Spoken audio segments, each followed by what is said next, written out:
गिबियावनो बयनिसिमबो गोसो गोरबोनिफ्राय खुलुमनायखौ जासिहरग्रोनाय जाबाय। आंनि मुङा फुटाइसार बसुमतारी।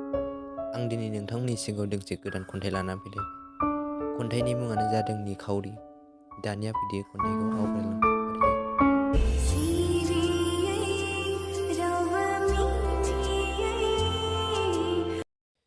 निखावरि। बुहुमाव रावबो मानसियानो धोनि गोनां गिदिर जानानै फैया।